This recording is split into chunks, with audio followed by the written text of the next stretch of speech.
Welcome to our Horus Heresy Prideworlds campaign, Episode 1.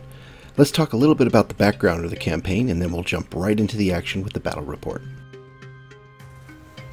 Okay, and here's Paul to tell us a little bit about the campaign. Hey, thanks, Greg. So, for those people not familiar, the number of us that have gotten together, kind of meeting virtually around Games Workshop's 30K hobby, there's been a group for enthusiasts on the Northwest, not surprisingly called Pacific Northwest of the United States. Right? Oh yeah, for all of our listeners abroad. That's right. Northwest 30K Legions United. So if you want to look us up on Facebook, that'll be the easiest way. So for a number of years now, the group has gotten together to sponsor organized play, largely around a narrative theme. This year, we're kind of taking it another level up, trying to bring a mixture of mediums together. But at the end of the day, we wanted to make it as accessible as possible. So the whole structure of the campaign is just around play games, keep them fluffy, keep them Loyalists versus Traitor, and kind of the classic 30K way of thinking about things. Right. And tell us the outcome. And basically what we're going to do is largely the group has already had an organized play about every other month. So when we take a look at all of the planned organized play, those are going to represent chapter breaks. So we're going to total up all the victories and losses on both sides, factor that in, total up then the victories that come from the organized play, and that'll decide the direction of the narrative. So the storyline that we've developed will go toward the Loyalists or to the Traitors based on that tally. So we kind of have a structure on how the storyline is going to unfold. We've got a couple of different plot twists and elements that you'll see popping up. Nice. But we've tried to give the players everything to play. So if you go out there and see our posts. And on the Facebook page, Northwest 30K Legions United, right? Yep. Okay. You'll see that out there. So we have a mission pack with 6 missions. You don't have to use our missions if you don't want to, but they're kind of built around the narrative structure. Cool. It comes with the material, the solar system we call the Prideworlds, and we can talk a little bit more about that, which is just kind of like the fluff setting. Doing some stuff with the podcasts. Throw a tag out here for Shay and Jay on Inside the Gamer. Nice. It's insidethegamer.net.com. So keep your ear out on that, and we can kind of bring all together all the different people that are kind of contributing to the campaign. And basically right now it's set to run through September. So by all means, if you guys are 30K enthusiasts, like I said, play games, tell us the outcome, use our missions, don't use our missions. Right. But play it narrative, play it to the core. Be narrative, be fun. Roll dice with cool dudes. So yeah, so if you're interested in following along with this, we're doing a video battle report for this particular game. There will probably be more on the way as we go through the campaign through September. So if you like Cranky Old Gamer, please like and subscribe this, and go check out Northwest 30K Legions United Facebook page to see all of the progress of the awesome campaign that Paul and others have been putting together for the 2018 year. Can't wait to see more. So we're going to go into the mission and the armies, so stay tuned.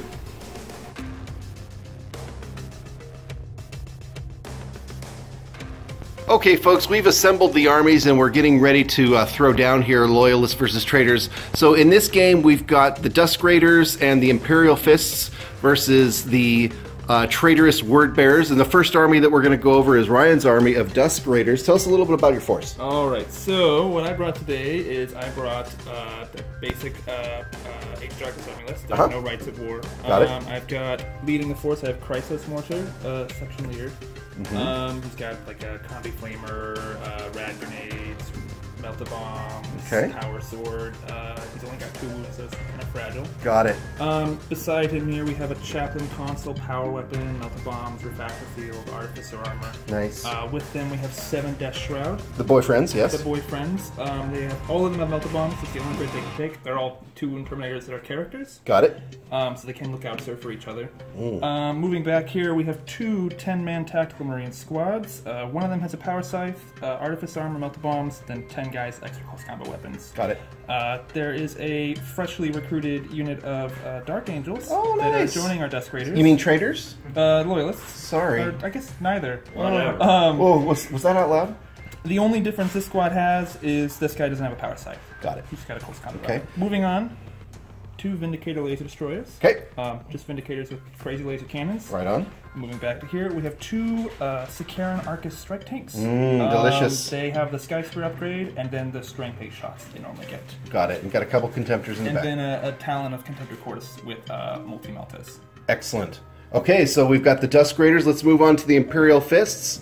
Jason, why don't you just tell us a little bit about them? Absolutely. So here I've got Alexis Pollux leading my Hammerfall Strike Force. Right there. Got it.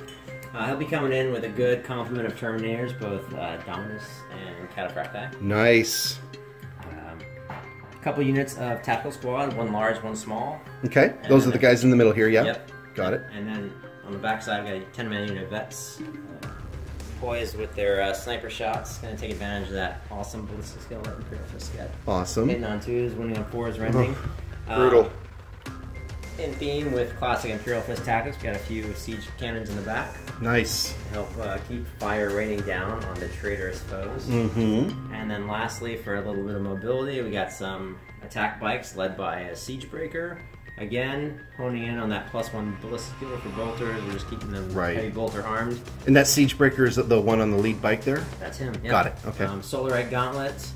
And he's also sets up a nice teleport beacon for all those Terminators. That's they're going to be teleporting in later. Outstanding. Okay, so folks, this is a 2,000 points per person game. So it's 4,000 a side. So we just saw 4,000 points of Imperial Fists and Dusk Raiders. We're going to move on to the Word Bearers. Paul, let's talk about your Word Bearers. Yeah, and for those people who follow along with Cranky Old Gamer, this is a subset of the same armies that we brought to Adepticon. Indeed.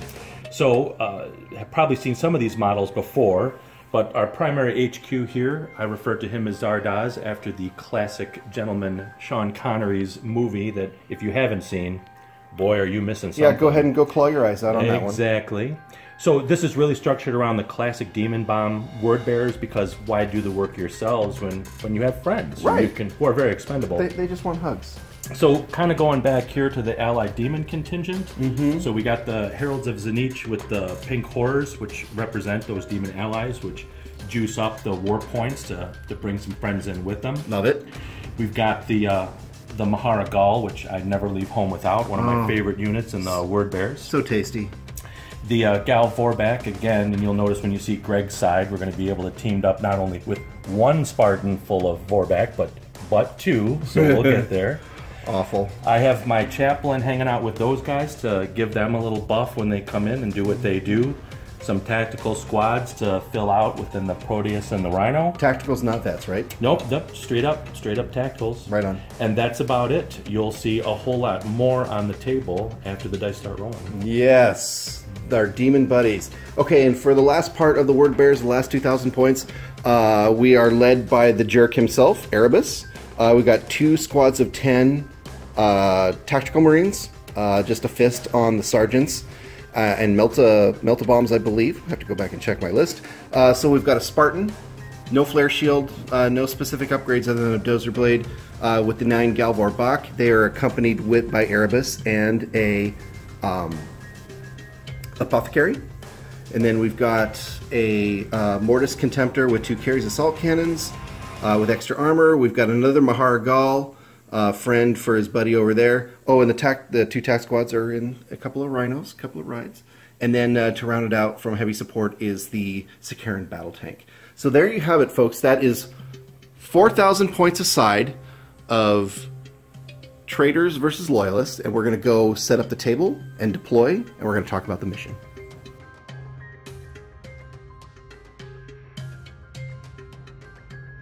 Okay, we have set up the table for our battle today. The 4,000 points, Word Bearers versus the Loyalist Imperial Fists and Dusk Raiders. So, Paul, tell us a little bit about this custom mission we've got for this campaign. All right. So, there was a couple of design principles we built into all the custom missions for the campaign.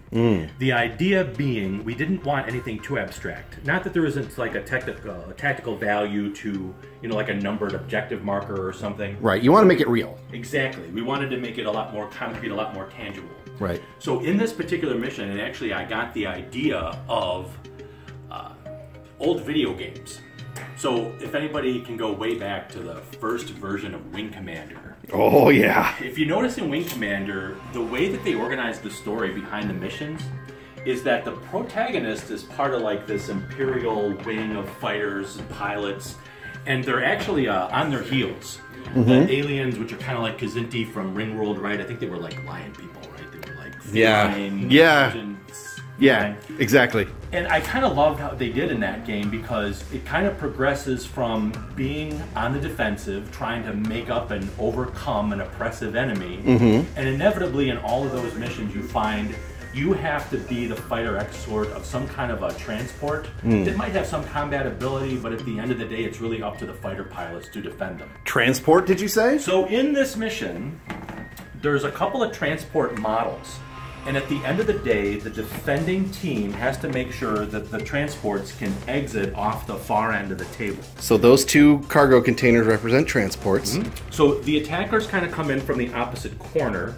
So the defenders basically have to come up with a tactical arrangement of their forces to ensure that these guys make it off. Right. And at the end of the day, they're fast. They move 18 inches base unless they start taking damage. So similar to the mechanic they built into 8th edition 40K, as these things start taking hull points, they slow down. Right. Of course, if you actually have units with Battlesmith and you can go in and repair these guys, they do act like vehicles, right? They do act like vehicles, but you know, you heal some of those hull points, it can actually speed back up. So we try to incorporate into these missions some of the skills that are less used and give them a real application toward the victory conditions. Right. And those two transports, essentially, each turn they move a certain amount of distance down the table. Yep. And the victory points are awarded if they get off the other side of the table. Is that right? Yep. And then the attackers get victory points for taking them out. Got it. So that's our mission for today, Greg. Alrighty. So tell me a little bit about the deployment zones. Where are the Loyalists and where are the Traitors? All right. So this mission requires an 8-inch channel along the long table edge, which basically just gives these guys a clear path. For the Loyalists. Yep. And then another, I believe it's 8-inch, basically to a 3-foot mark. Where they kind of can set up their initial defensive line. On the opposite corner, there's a similar strip. It doesn't go along the entire long table edge. Right, kind of delineated by those dice that you set up, yeah? Yep. And then we have to organize our attack plan to ensure we've got something to roadblock these things. If not, blow them off the table before they make it. All right. Well, we'll put up the specifics of the mission, victory points, and parameters, and win conditions, and all that good stuff up here in a pop-up in the video. But you kind of get a sense of the layout of the table, what's at stake here. The Loyalists have to protect these transports and get them off the table. The Traitors are trying to destroy those transports because they hold important intel, or they hold Promethium. They hold They Promethium. blow up when you shoot them. That's spectacular. And that will be very fun to watch. So we're going to come back after deployment, and then we'll get started with the battle.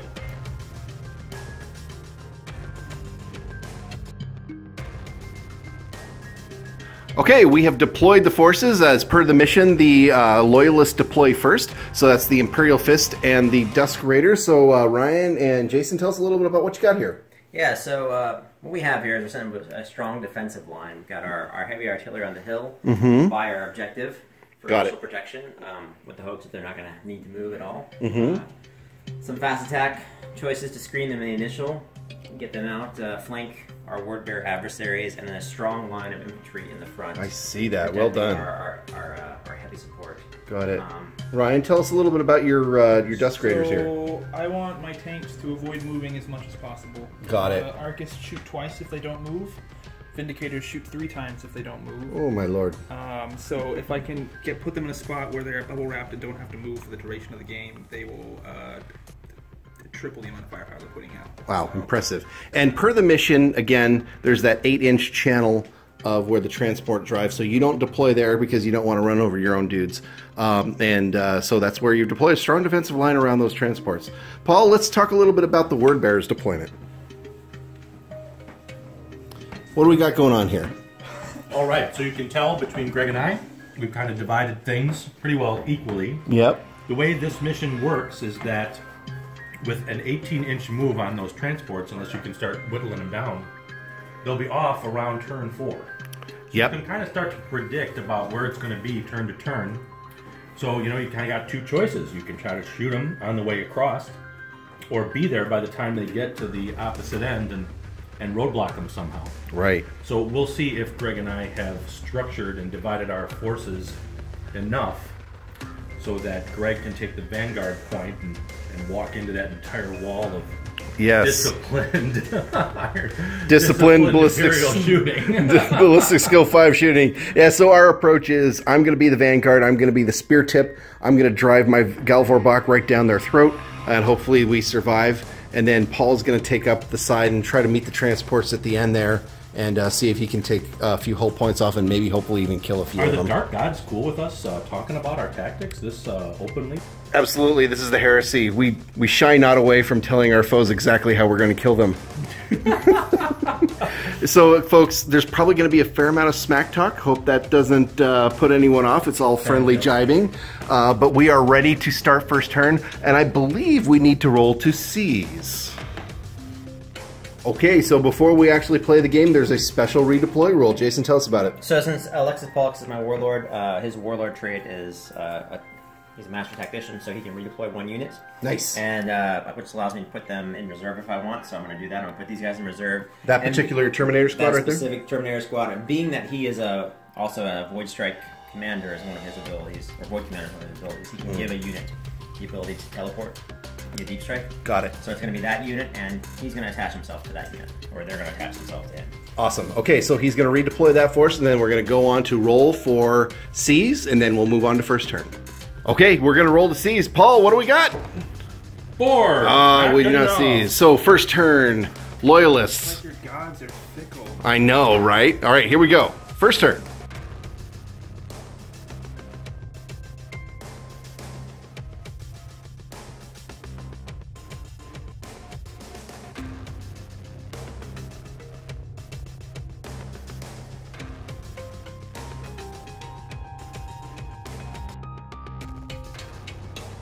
All right, folks, top of turn 1, the Loyalists, having got first turn, need to move their transport 18 inches. So each transport moves 18 inches. Choo-choo! And then, as per the mission, the Loyalists then get to do their regular movement. Little friendly rivalry here between the Imperial Fists and the... We're supposed to be friends, and we're not. Yeah. No, we're not. What's going on with that? Not even a little bit. Okay, top of turn 1 movement phase. Tell us a little bit about it. These guys do what they do best and move really slow. Yeah, They only sure get do. 2 inches. Okay. I actually forgot to move this guy. Oh, there you go. And then the Horus Contemptors ran forward to be Yeah. a pain in the butt. See if they can find some word bearer targets. All right. What happened over here? So aside from the attack bikes, the Imperial Fists are going to hold their ground and wait for the Word Bearers to come to them. Got it. So those attack bikes moved up, and they're getting ready to line up some shots after the psychic phase. Let's come. You've got 1 psyker. Chrysos is a space wizard. Nice. So he will do weird space stuff. All right. We'll come back for the psychic phase on turn 1. Psychic phase turn 1. What happened? I rolled a 1 for warp charge. Okay. Chrysos is a level 1, and he rolled a 1 and a 2 for endurance. Okay. So basically nothing Fizzled happened. hard. Yeah. All right. So now we're going to go into that awful ballistic skill 5 shooting phase of the Imperial Fists, and we'll see what happens. All right. We'll come back for the shooting phase. Turn 1. Okay. So shooting phase. Ryan, you're running your first Cordis. I am. All right. And then these guys here are going to run. Okay. 4 inches. The big 4. Because they are in Tartarus. Tartarus. I always think of like tartar sauce when I think of that. I just can't help it. Although they do look cool. All right, so we got some Terminators running up. All right. And then that is all the runs I'm gonna do. Okay. Do you have any runs or flat outs? Yeah, I'm going to do it flat out with the bikes. Right on. There you go. Zoom, zoom. Ka-chow. Terrain or danger terrain? You're fine. Dangerous terrain. You're good. All right. What else we got? Shooting. So I think we're going to go for some low-hanging fruit with those shatter shells. Okay. They pop off the ride now. Ryan, will you see if that one has line of sight even to this right now? these two definitely. This guy is kind of blocked by some lights. He can see the rhino. It's just obscured. You don't know the counts because your barrage, right? No, this is direct. You find that. So I cover from. Yeah. This guy will give him the cover. I didn't know, right? Okay, let's do some shooting from those gun emplacements. All right, shooting quad mortars. What do we got? So we got quad mortars firing shadow shells at that center rhino. Right on. There, Greg? All right. So we're looking at 10 on 3, strength 8, re-rolling armor pens. Oh God. So not so great on the shooting. Not the best shooting. But we need 3 to glance, and you're gonna cover from all of it. Yeah. Re-rolling. That's a lot of pens. That is. So let's take that, and is that a 5-up cover? Yeah. 5 up. Oh, I think that is definitely. Created rhino. That is a. Let's see if you blow it up. Can you blow it up? Yeah. Kablooey. Okay, so there's 10 dudes in there.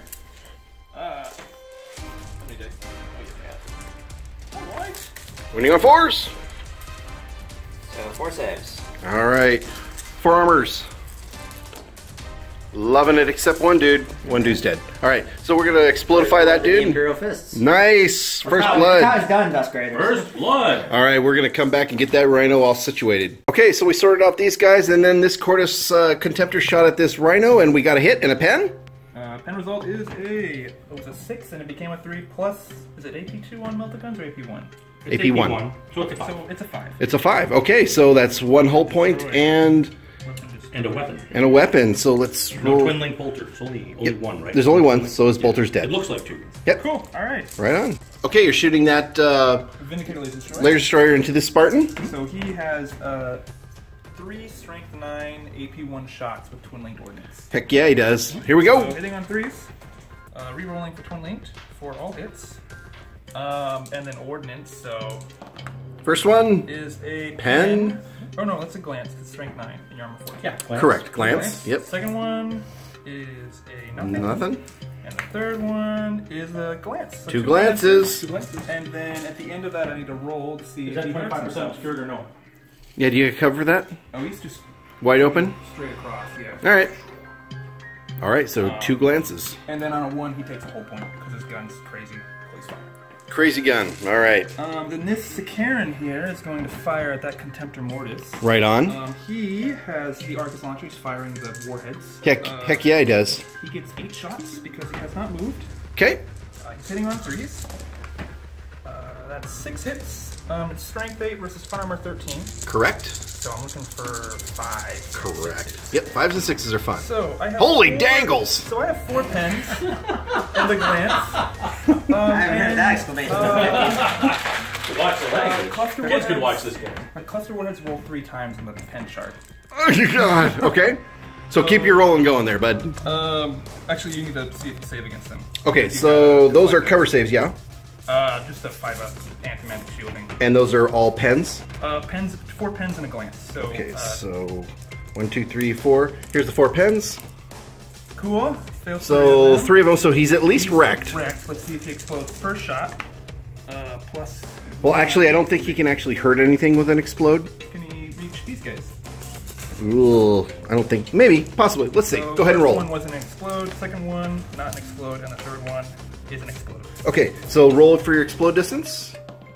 Nope. Hooray. No, they're fine. Okay, so he's explodified. And then he shoots his heavy bolt in one direction. All of our bolts are fired into that unit that just is climbing out of the wreckage there. So you're going to Fury of the Legion this unit into that unit right So there? 16 of these 20 guys are in range. Okay. Double shotting, that's going to be 10 wounds on the unit. Okay, those Imperial Fists shot into these guys and did 10 hits, and I failed 2 armor saves, so 2 more of those guys are dead. Those dice are for a leadership check at the end. Okay, your Vindicator is going to fire at the Spartan. What do we got? So 3 shots. 2 misses, but twin linked. Okay. For 2 hits. Yep. Penning. So the first one is a glance. And the second one is a glance. So 2 glances. 2 glances. Cover save? 4-up cover save? Yeah. Call that cocked. So 1 save and 1 hull point. All right. And then does he hurt himself? He does not. He's fine. All right, you're good. All right. Any other shooting? I do have another Scorpius. Okay. Should I fire? Should I fire the Dreadnought or should I fire the Spartan? With the other Scorpius. Go big. Okay, firing at the Spartan. Okay, Scorpius at the Spartan. 8 shots because it didn't move. All right. So 5 hits. Okay. And then 6s. 6s are interesting. 1 glance. Oh boy, cursive. Oh, because you're a toad on the runes. Yeah, exactly. Ah. Nails it. So 2 wounds on that Spartan. And There we then he go. shoots his heavy bolter in spite. In spite. Let me sing you the song of my people. Moving on, this guy, he made his run move. He'll need to make a similar test to the Vindicators. Got it. And he's fine. All right. Any other shooting? I think that's it. Any assaults? They ran. He fired. He could fire and charge, yeah? Yeah. Can you in range? Yeah. It's a 12-inch charge. All right. So Boxcars. Overwatch. Nope. All right. That was the top of turn 1. Okay. Bottom of turn 1 movement phase for the Word Bearers. Paul, tell us what happened. Well, the Word Bearers decided that maybe spreading our forces thin might be a good idea. Let's do we that. Stretched out over. After taking some losses from the initial fire and suffering first blood, we think maybe we'll do something to encourage more of that in turn 2. Right. So you just moved, you guys kind of shimmied over a little bit? Yeah, that's okay. We're going to bring some friends to help us, though. Okay. And on my side of the Word Bearers, I moved these guys up close to the ruin, get that rhino full of dudes kind of closer to the action, move the Marigal up. The Spartan was not killed last turn, so thank goodness. It usually gets killed on the first turn. So it moved up and disgorged of its precious, precious cargo. They just want hugs. That's all they really want. So that's the movement phase. We're going to move on to the Psycho phase, as Paul likes to call it. The Pi-Psycho phase? Pi-Psycho phase. Pi-Psycho phase, okay. Right. How many dice do we get? We get an extra 6. Woo! So that's 13 plus 6.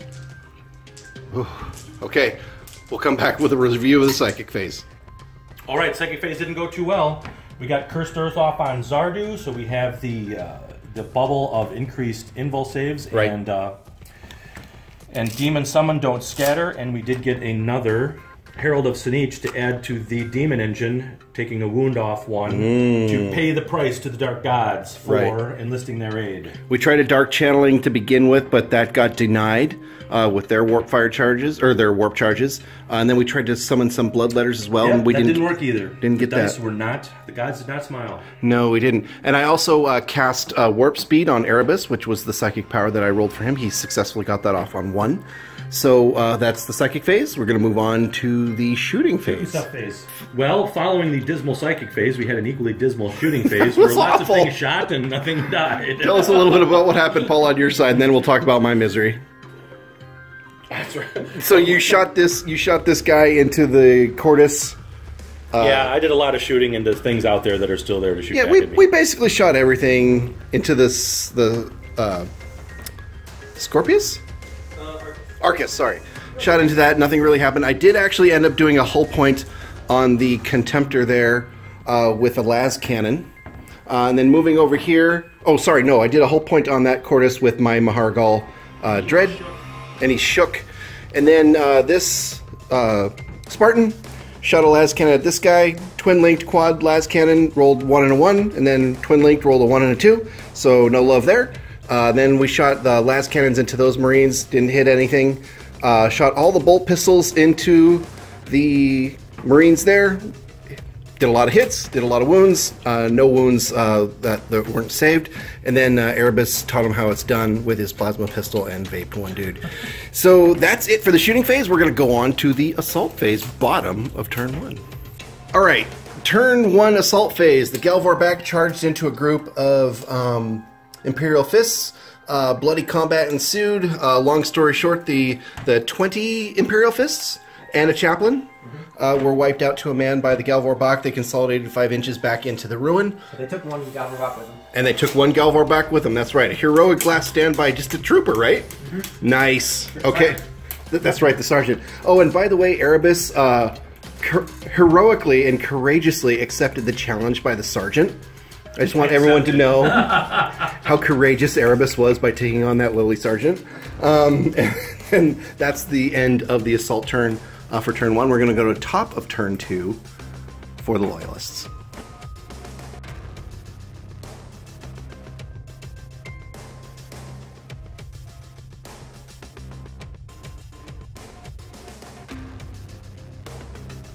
Okay, top of turn 2, Imperial Fists and Death Guard, Dusk Raiders. Here we go. What happened? We did some compulsory movement of the transports, so they moved 18 inches. They still have not been touched. We did some deep striking. Jason, tell me a little bit about that. So we had a unit of attack Marines that did not come in on where they were supposed to. They miscalculated and ended up back in the corner of our deployment zone. Yeah, we put them back there like we do.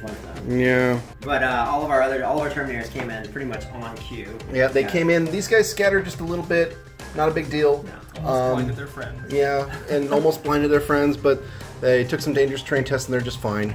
And then Pollux honed in on the Siege Breakers box. Right. So no scatter there, and but the flash failed to blind the demon possessed.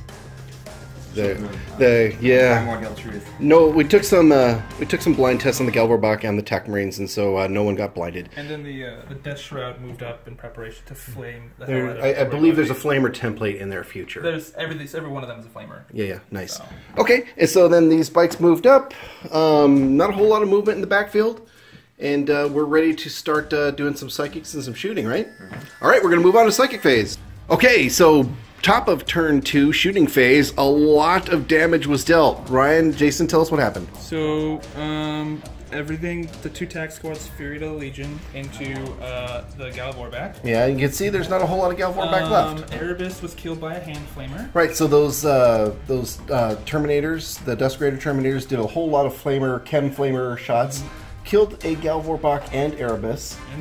And then a whole bunch of other bolters and Sicarans and Shatter Shell, quad launcher, basically everything shot into the Galvorbach. They will now be charged by my Death Star. Yeah, so basically almost everything fired into the Galvorbach, killing almost all of them. I did a glance to the Spartan, and I did a glance to the Sicaran as well. Right. Well, you actually immobilized the Spartan as well. The Spartan. And there was another hull point done onto that Spartan, done by... Oh, this thing.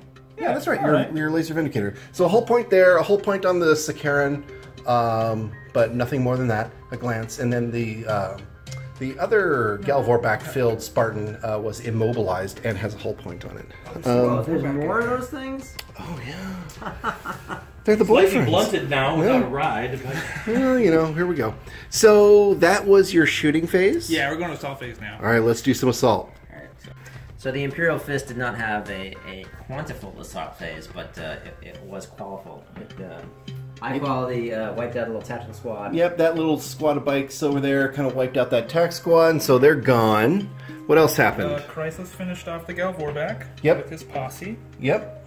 This Cordis killed a Rhino and 3 TAC Marines. Yep, and then that so he Cordis, explodified that Rhino, and those TAC Marines are what's and then left. it took out the Spartan as well. Right, so the other one took out that Spartan, and so it's basically that's wrecked now. Yeah. And the Galvorbach are kind of hanging out, getting ready to do their charge. So, Word Bearers taking it on the chin, I'm afraid. There was plenty of smack talk. Unfortunately, we didn't capture it all, but Best left uncapped. Paul, I think we got them on the ropes now, buddy. Yeah, exactly. Let's we have them right where they want us. Exactly. We're going to move on. Oh, the horror. Has Erebus stopped screaming yet? No, he's still writhing in He's flames. giving up the ghost. He's bleeding these. Yes. The galaxy's in flames. Bottom of turn 2. Word Bearers. Okay, bottom of turn 2. We're going on to the Word Bearers bottom of turn 2. We tried to roll in some reserve rolls for some demons, I believe, and they did not come in. Yeah, Squad of Horrors decided to stay in the warp. Staying in the warp, okay. Good place. So what I did over here is I basically, this Spartan no longer has any boyfriends in it, so he's just going to go up there and charge into a blaze of glory and try to kill as much as he can. My Maharagal moved up in order to hopefully blind and shoot those Terminators. We'll see what happens there. Sicaran moved back a little bit to see if we can pick some targets off here in the backfield. Paul, what do you got going on? I think, considering how dismal the game is going for us, desperate times call for desperate measures. Yes, it's going for broke at this point, right? We're going to call this the full Monty. Yes, so your Maharagal... Zardoz Laic goes the full Monty. We'll see if I get the dice. Right, so you moved up your Galvorbach, hopefully get a charge off there. Maharagal is coming over the Spartan. the wrecked Spartan at The this wrecked point. Spartan, making it easier for him to crawl on top of. Yes, and so you got some guys coming over here, hopefully Yep. coming around the pass. Okay, so that is our movement phase. We're going to go on to the Psychic phase, turn 2. Okay, bottom of turn 2. Paul, tell me what happened. I decided to kill my own warlord. Nice, and you got in return... The big angry. Captain Happy. All right, so Zardoz blew himself up, and you summoned the Bloodthirster. We failed to deny that. Didn't you also get Dark Channel? Cursed Earth. Cursed Earth. Cursed Earth off too. Okay, cool. So that's the Psychic phase. We're going to roll on to the shooting phase. All right, turn 2, bottom of turn 2, shooting phase recap. So this Sakaran shot into the bikes, did 1 wound. The Maharagal fired into those Terminators with the plasma cannon and killed one of them. There was a little bit of scatter to the back and only killed 1 Terminator. Also shot the Curse Bolt Spitter at them and completely missed. What other shooting we got going on? Did you shoot your... Yeah, this guy shot into the Terminators. Yeah? Did we do any damage? Yeah. Killed 1? Okay. This... Blew off its super gun. Yeah, the Spartan here kind of did Dukes of Hazzard over that ruin. Shot at the Arcus strike tank, right? Okay, and did a hull point and did 2 hull points and killed the turret. And I think that's it for the shooting. We are going to go to bottom of turn 2, assault phase. All right, so one last thing we needed to do for the bottom of turn 2 was the Maharagal shot the plasma cannon with the Howling Death special rule. Jason actually unfortunately rolled boxcars on his leadership test, so they ran 7 inches back. So I'm sure we'll see them again, but that's actually kind of good news for Captain Thirster over here. Captain Thirster, yeah. Yeah, he might actually see live another day. So that changes the profile for the assaults. So we're going to figure out our assaults and come back. Okay, bottom of turn 2, assault phase. Those TAC Marines charged a Cortus Contemptor. They lost 3 guys in the process of melta-bombing it to death. Killed 2. The Cortus killed 2. The melta-bomb killed the Cortus. And then the explosion killed the Word Bearer. So that was a little tit for tat there. He shot at the Terminator, so he had no charge target. This Maharagal charged the Cortus Contemptor, had 5 attacks, hit 1, did a hull point, and then the Cortus attacked back and did a hull point in return. And I think that is all the assaults that we did. Yes? Yeah, I think so. All right. That's board state for top of or bottom of turn 2. We're going to go top of turn 3. Loyalists.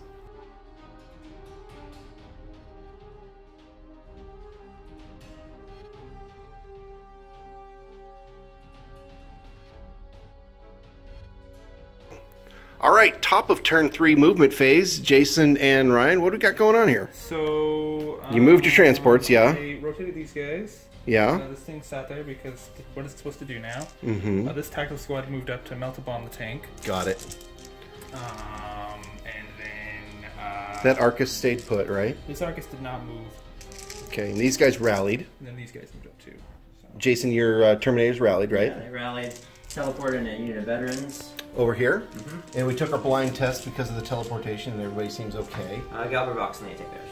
Oh, okay. We still need to do that one. And then you split off your biker... Siegebreaker. Yeah. He's going to lead Pollux' Terminators into that Sakaran. Right, makes sense. Okay, any other movement? No, I think that's it. All right, we're going to move on to the Psychic phase and then do some shooting stuff. Stay tuned. Okay, top of turn 3 Psychic phase. Ryan, tell us what happened. Psychic phase. I finally got endurance off. So those Death Shroud, you all better watch out. They're Yeah. Eternal Warrior, 4-up, feel no pain, Relentless. It will not die, I think, as well. They're the big jerks on the table now. Let me look at the card. All right, so those guys have endurance, and so we're going to move on to shooting phase. Relentless and Eternal Warrior. There you go, Relentless Eternal Warrior. They're super souped up. It's almost like they're traitors because they're using magic. That's what I keep saying. Right? Oh, guys, you're missing all the smack talk. It's so good. All right, we're going to move on to the shooting phase. Stay tuned. Okay, top of turn 3 shooting phase summary. Ryan, what happened? This thing blew up a Rhino. Yep, sure did, and some Word Bearers got out. This thing shot some Galvor back. Yeah, the Vindicator. Vindicator, yep. This thing blew up a Margal. Yep, though my Marigal that was sitting right there in the in the open. So you'll notice also that there's no Galvorbach left. Galvorbach got shot by some mortars. They got shot by some bolt guns. They got shot by some more bolt guns. They got shot by the everythings. Yeah, they got a lot of fire. Yeah. Lots of love for the Galvorbach. It was unfortunate. You made such a big impression with them this on guy. when you wiped out 20 guys. These guys point away a guy off there. Yep, they shot a guy over there. And they passed the training checks. And Jason, you shot your veteran marksman into the Galvorbach, is right? Yes. Yeah, and they did some wounds there too. Okay. Down. All right. So I think that's everybody. That's the board state at this point. Oh, and your Death Shroud ran? They ran a little bit. Yep. They ran 1 inch. Yeah, they didn't eat their Wheaties. Okay, so that's shooting. We're going to go on to the assault phase, top of turn 3. All right, top of turn 3 assault phase. What happened? There's significantly fewer word bearers over here. So Jason, tell us a little bit about this assault. You just charged in and kind of mopped up that scout, right? Yeah, so Boxing turned near, tore that apart, and then engaged, tackling. Yeah, you killed 2 of my dudes. I think I put a wound or 2 on you, maybe. No wounds? I thought I did 1. Maybe you saved them. That's right. Okay, so but they passed their leadership test, so they're fine. The Cordis blew up and took a wound off the chaplain. That's right. So these guys did their fight. And the Margal killed the Cordis and blew up. Put a wound on the chaplain. Any other combats we have on the board? These type remains charged the Spartan and missed with the melt bomb. Oh, that's right. Those guys charged into the Spartan. Nothing going on there. Okay, so I think that is the summation of actions for the top of turn 3 assault phase. We're going to go to bottom of 3. All right, bottom of turn 3, we did some movement. So this Spartan moved back and is going to try to shoot some of those nasty quad launchers. The Marigal here kind of moved in on the bikers. Captain Slappy, the Bloodthirster, moved up here. Hopefully see if we can do some wounds on one of those super heavy transports. And then Paul, I believe you just super zoomed your Land Raider over there to see if we can get just maybe... Thankfully not stalling on the wreckage of things in its way. Yeah, you kind of Dukes of Hazzard over your own Rhino. Sure did. All right, so that's the movement phase. Let's move on to Psychics. Okay, Psychic phase. Bottom of turn 3, we actually rolled how many Psychic dice? 4. 4 dice. We actually kind of determined at this point, with all the casualties we've taken in the Demon Battery, probably wasn't make a lot of sense to pull out a bunch of units right now. At this point, really all that matters if we can get some wounds on some of those transports over there. So we're going to move on to the shooting phase directly here. So we did a little bit of shooting. Paul, tell us what happened over here. Yeah, so the Cursed Dreadnought hit him with the Howling Death, the Plasma, and we just took out 1, right? 1 Terminator? 1 Terminator, yeah. And then the Cursed Bolt Spitter failed to hit. Failed to hit. And then we did some bolter fire from the Galvorbach. And proved that the armor still works pretty well against bolter fire. I think fists are, making them the way they should. Remarkably effective. Exactly. So, and then the Spartan over here shot the quad las cannons into the... Thank you, quad mortars. I never forget the word aphasia, and end up doing 1 damage or one wound, unsaved wound there. So I think that is all of the shooting that we're looking to do. We're going to come back to the assault phase. Bottom of turn 3 assault phase. Jason and Paul were kind of in it in this one. Tell me a little bit what happened over here. Yeah, so made the charges on Galvor back into those vets, yeah. Yep. And passed the challenge and did some overbleed wounds there. Mm-hmm. With the Dark Martyr beaten down with the Strength 10 Power Fist hits. Okay. And then the Dreadnought fares well by the fact that the fists are at -1 to hit based on his scary possessed Dreadnought. He's super scary. Exactly. And then we had a little bit of a slap fight over here with the bikes versus the attack squad there. So wounds were dealt but all saved. So no real movement there. But most importantly, what happened over here, Paul? Nothing but failure. Yeah, it was. Is there going to be a price to failure? I think there might be the price of failure. So basically, The Bloodthirster did not make the charge, and the attack squad did not make the charge against those super heavy transports. So next turn should be very interesting. We're going to see some... Bring the Thunder Blitz. We're going to see some Thunder Blitzing transports. So you strategically placed your Land Raider there just specifically for I like to think when all else fails, I can put my face in in front of danger. That's right. Our battle cry is not the face. All right.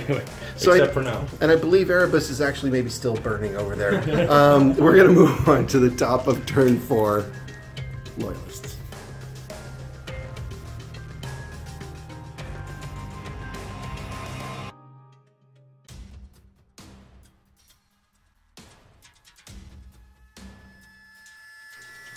Okay, so those transports moved up into the Land Raider, and we rolled our Thunder Blitz rolls. Ryan, what happened? Nothing. Nothing. So we rolled a 2 and a 4, and we checked the table, and basically that did a strength 6 hit against it, right? Mm-hmm. And so no damage there, but does that stop the transports? Does stop the transports. Now they do get their regular ram hit too, so... Okay, so let's go ahead and resolve that. So strength 8, need 6. Yeah, so nothing. So we have roadblocked disaster. All right, well, we have one more turn to see if we can do something. All right, let's move on to the rest of the movement phase. All right, top of turn 4 movement phase. Summary, what happened here, Ryan and Jason? What happened here? These things moved. That thing pivoted. Everything over here ran up. They rolled a 6 for move through cover, and then I rolled a 6 to run, so they shot over here. Yeah, cool. Looks like we got some Terminators moving up on these attack marines. Yeah. Jason? Yeah, looks like our entire force is following your lead and just moving. Yeah. This seems to be like a very popular... blockage. Yeah, this is a popular spot. It's where all the really cool parties happen. These guys are... They're gonna get there. Hey, man. Even it's just It's like the bionic da-na-na-na, slowly getting across the table. All right, and these guys are kind of chasing the Spartan around, hoping to hitch a ride. And then I guess we're still in combat over here? Sure enough. Okay. That's ongoing combat. All right. Psychic and shooting phase coming right up. Okay, so top of turn 4 psychic phase, these guys cast a power, huh? Yeah, they're enduranceed again. Enduranceed again. Eternal Warrior, Fort Feel No Pain, and Relentless. All those good things. We failed to deny it, so you're enduranced, and we're going to move on to the shooting phase. Top of turn 4 shooting summary. Ryan, Jason, what happened? We poured a lot of fire into the corner. Yeah, those quad mortars shot a lot of guys over here. Yeah. My Vindicator misses. Yeah, your Vindicator missed the Land Raider, right? I rolled like 7 ones for penning on the Land Raider. Yeah, bummer. And then the Terminators and the quad mortars shot the crap out of the attack squad. But Paul saved like a champ, and so Word Bearers, we love it. Yes. So 2 guys left out of the 10-man squad. The death of our companions is meaningless. Souls for the forge. All right, so that's shooting. We're going to go on to assaults. Top of turn 4. All right, Loyalist turn 4, assault phase. Tell me what happened. So, the combat with the vets.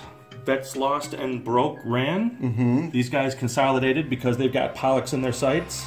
Oh, and this delicious Pollux. Was a pure whiff. Everyone missed. Big slap fight. Yeah. Worse than a slap fight. Slaps connect. I think literally nothing actually connected there. Literally right? nothing happened. So then we have the bikers versus that tack squad. You killed one of my troopers, and then my power fist did a wound on a biker. Yeah. So kind of no summary there. I threw a bomb at a tank. Yeah. What happened? Nothing. Yeah. Okay. You're still chasing me around. Yeah. That's right. Keep chasing him. You keep chasing that dream. What else happened? Didn't we attempted to charge over here? Yeah. The Terminators? Yeah. Yes, and they failed their charge. You needed a 6, and I think killed you rolled 5. Too many word bearers. You were just if too. One more word bearer had lived. Yeah, your bolter protocols were just a little too efficient. All right, so that's all the assaults. Okay, that was the top of turn 4. We're going to move to the bottom of turn 4, word bearers. Bottom of turn 4 movement phase. Essentially, my movement phase was pretty simple. I moved the Spartan away from those awful Dusk Raiders, and I got a line of sight of some juicy tack marines that I'm going to go explode. Paul, what happened with you? So, finally, the remaining unit of Horus came in, but the mishap table put them here, and they're unable, so they went back into ongoing reserves. Gotcha. And then I move these guys a little closer up to see if maybe I can offer a little support. Okay.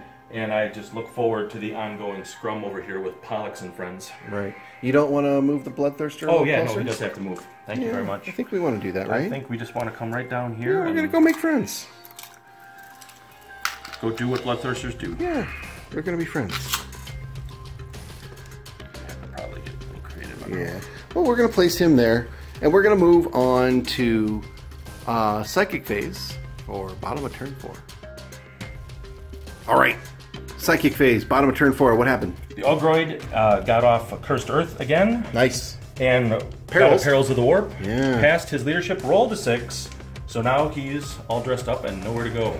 All right. So we've got the Cursed Earth off. So now we're gonna get into. Move, though. Yeah. Well, he's already there. I was gonna say. Yeah, we moved him over there. So that Bloodthirster's actually kind of closer, but while We already did and got an mission. Doesn't matter. All right, shooting phase. All right.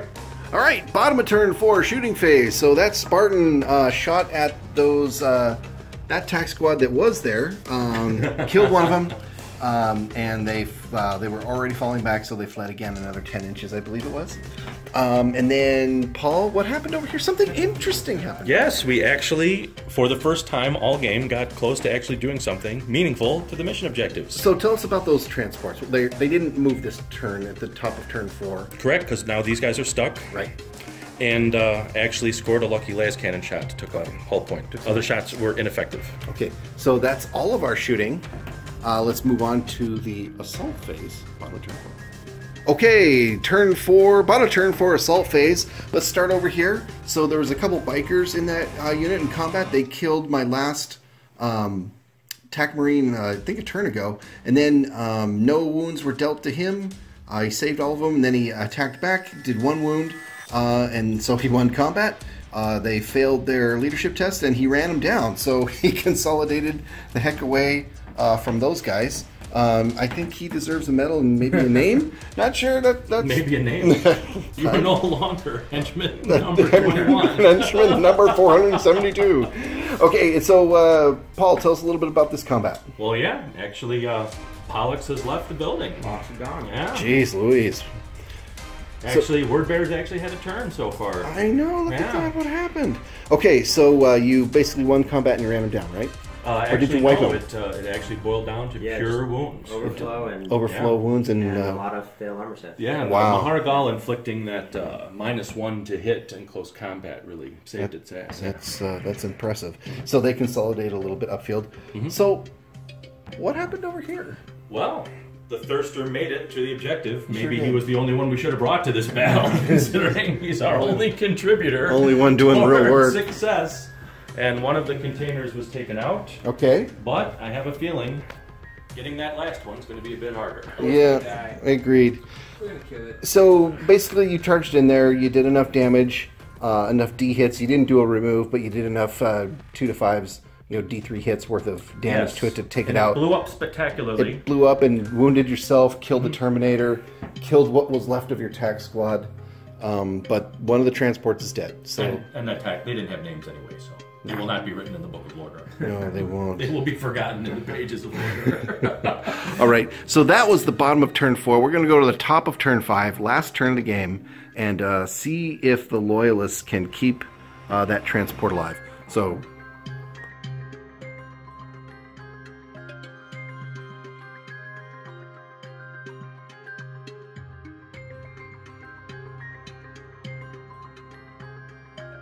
all right, top of turn 5 movement phase. Jason, Ryan, what happened? Everyone move forward in preparation to kick the shit out of the Bloodthirster. Okay, so I think really the only thing that really matters is over here, right? It's gonna take what it's a boiled lot down of to. bullets. So those Terminators moved in. All these guys are kind of just moving straight up. I'm imagining a lot of shots coming their way with whatever can happen, right? All right, on to psychic and shooting. Psychic and shooting. All right. Okay, we've done the most significant shooting that can happen over here on the top of turn 5. So Ryan, why don't you tell us a little bit about some of the shooting you did, and then Jason, you can talk about what you did. Arcus Strike Tank shot the hell out of the Bloodletter and pretty much kicked its teeth in. Yep.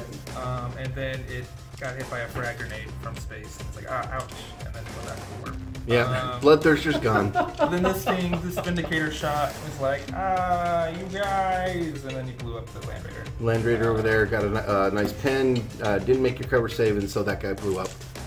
We need to take those vets out, or the attack marines out, or vets. Oh no, they're tacticals. They're just tactical marines in these guys. Tactical marines. But really, when you think about what's left, yes, let's talk about that. So this is basically the results of top of turn 5. The Word Bearers don't have anything on the table that'll take out that last container. Nothing, not enough to It take won't out. exit the board. Perfect rolls every turn, Yeah. every shot. You would be able to deal enough damage. Correct. To destroy it. So we are calling the game there. Okay, so I think we know how much damage we can do at this point. We don't think we can do anything more that's going to significantly alter the result of the game. So we're going to come back after we have a little discussion on calculating victory points, and we'll see where we're at. Okay, so we're calling the game, and we're going to declare that as a victory for the Word Bearers. As interesting as that might sound, so let's do a quick recap of the points. So Paul, tell us a little bit about the Word Bearers points total. So the Word Bearers really kind of saved their asses with the help of Mr. Angry from the Warp taking out that one container. Right. And really then the battle with Pollux was the deciding factor. The Warlord kill? That gave us that razor-thin margin of victory. Right. Turned it back in our direction. So it was 6 points for the Word Bearers. They got that from 5 points from killing one of the transports and 1 point for Slay the Warlord. Mm-hmm. And so the Loyalists, how did the points shake out for them? They had 2 points for For every tanker that survives, yep, you get 2 points. Okay. Every tanker that makes it off the board and survives, you get 4 points. Okay. Unfortunately, due to the last turn, we had some bad luck with the Land Raider. The Land Raider parked it right in front of it, and there was nothing it could do against that. Right. And it got stalled, and we couldn't defeat it in enough time. I had to move the Vindicators, which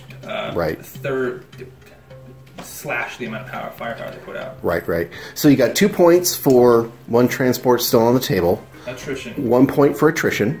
And then we killed both Warlords. And then you killed both of our Warlords, so a total of 5. Well, theoretically, my Warlord killed himself. Well, we killed Bloodthirster, though. That's true. Yeah. Actually, the Bloodthirster isn't him anymore because he's dead. These are technicalities. We wouldn't expect you people to understand. Okay, so we're going to call that a 6-5 victory. Great game, guys, so we're going to come back with a post-game review. If we had one more turn, you would have lost. I totally agree. If it had been 6 turns.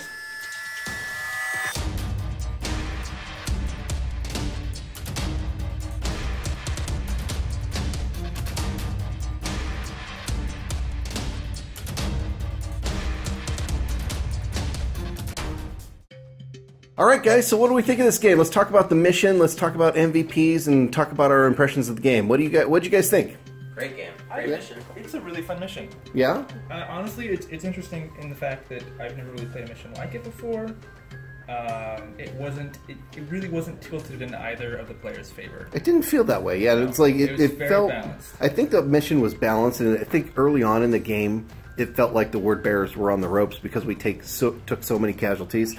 I think a really rough first turn. we had a rough first couple of turns. The Galvor back came out and slaughtered a 20-man squad of Imperial fists, but then they turned right back around and got slaughtered by the cumulative firepower of both sides, pretty much, essentially. The best part about that was it was all the infantry that managed to do it. The strike tanks and the Vindicators still were able to fire at the heavier armor. Right.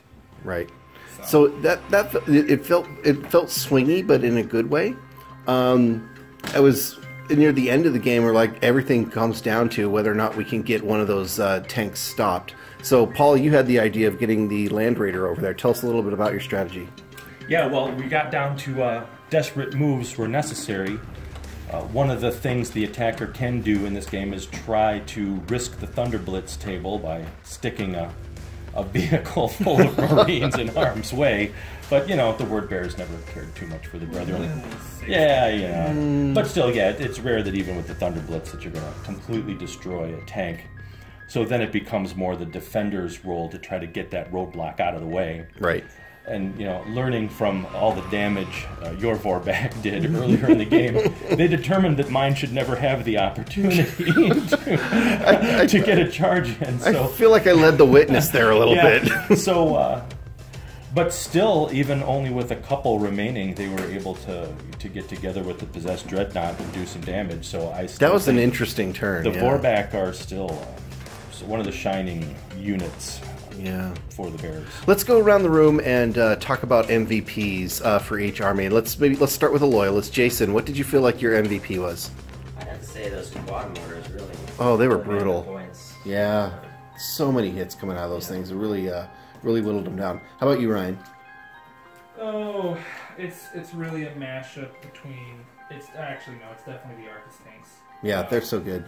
They're so adaptable. Wasn't they shot the Bloodthirster and they completely negated his better saves, so he could take a demon save, and then they were still going through his armor and winning quad threes. Yep.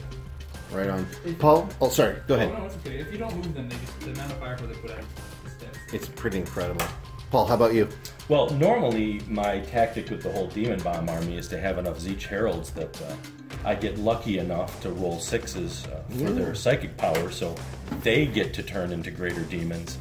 But I noticed, since I only had the one opportunity, and actually they killed that Herald earlier on in the game, right? Zardu gets to choose his spells, so thankfully I wisely sacrificed. So hard not to call the late Zardu Lag. Yeah, yes. My MVP. The demon formerly known as Zardu. Yes. In this particular case, for the demon really being the only thing that pulled it out for us. Yeah, I think I totally agree. And I think for me, a couple of surprising things for me. My Spartans survived to the end of the game, which generally does not happen. I want to say my Galvorback were my MVP. They killed a bunch of Marines, but that's kind of what they're supposed to do. I gotta say, as funny as it is, that tax sergeant that lasted to the end, he's kind of captured my heart. So somehow I'm gonna have to paint his name on the base or something. So we're taking suggestions for Sarge's name. I just see him, taking his power fist, grabbing the back wheel of the bike and flipping it over his head. So great game. We had a lot of fun. Hopefully we'll do another one of these real soon for you, and I hope you enjoyed it. So if you haven't liked or subscribed to our YouTube channel, please like and subscribe. Let us know what you think of this video battle report, and if you like it and you would like to see more, let us know. Thanks for watching, and thanks, guys, for a great game. Thank you. Yeah. Thanks, Jason, for hosting us. Very gracious. And we hope to see one of these again. Thanks, everyone. Hey.